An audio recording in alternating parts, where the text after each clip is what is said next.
Good morning, friends. I'm Carol Jeunnette, the interim pastor at Lord of Life Lutheran Church in Kenosha, Wisconsin.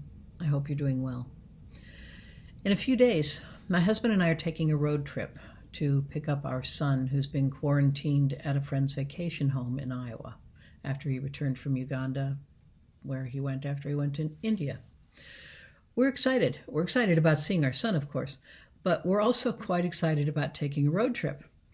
Although when I think about it rationally, I'm not sure what's going to be so exciting about sitting in a car for a long time, not being able to go into stores, being nervous when pumping gas, worrying about having to go inside somewhere to use a bathroom, or getting our food at drive-through windows.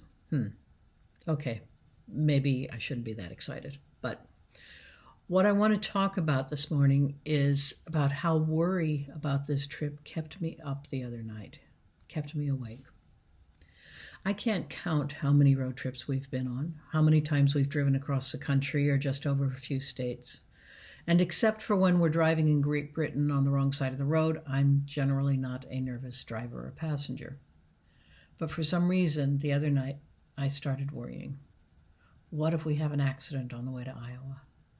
If we have an accident, what if people who are helping us also expose us to the virus? What if we don't make it to pick up Mark? Mark is in his 40s and perfectly capable of handling about anything. But my mind just kept going. What if this? What if that? I'm not sure how long the episode lasted. I do know that I was pretty exhausted the next day. There's a lot of worrying going on right now, a lot of anxiety. Now, there are different kinds of anxiety. There's anxiety that's attached to a particular challenge that we can act on, and it's going to resolve one way or another.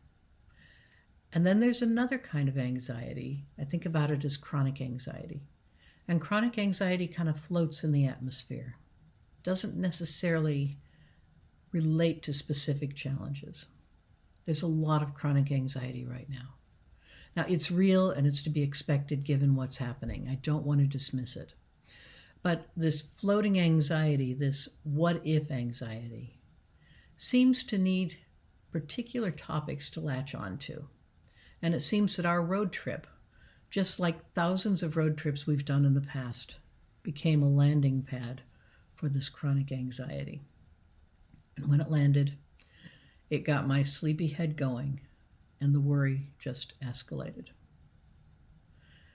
When I got up in the light of day, and in the chill of the house before the furnace kicked in, I could see what had happened. These were not reasonable worries. I mean, compared to many people right now, things in our lives are very calm and stable, actually boring. But even in our calm lives, that anxiety searched out a place to land. And in this case, the landing pad was the only new and different thing happening in our lives right now. This road trip. In the light of day, I know better. But in the middle of the night, or when I've watched too many talking heads, or I've not gotten exercise, or I've not been outside, or I've been eating too much stuff that I know I shouldn't eat, or I've withdrawn from people, or I've distanced from God, that's when it gets me. That's when I think it gets most of us. When we get caught up in things that are life-draining rather than life-giving. So once again, I remind myself, breathe, relax your shoulders, breathe again. And remember, God is love and grace.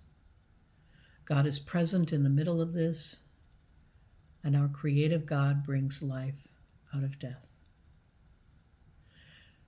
When I remember these things, when I center myself in these things, it gives me a little bit more energy to do the things that are life-giving for myself and others.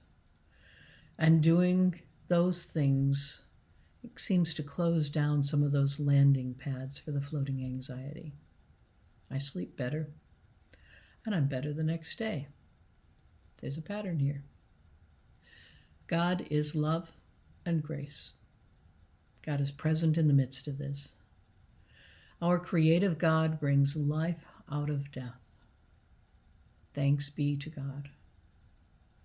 peace, love, grace, creativity, and fewer anxiety landing pads be with you, my friends.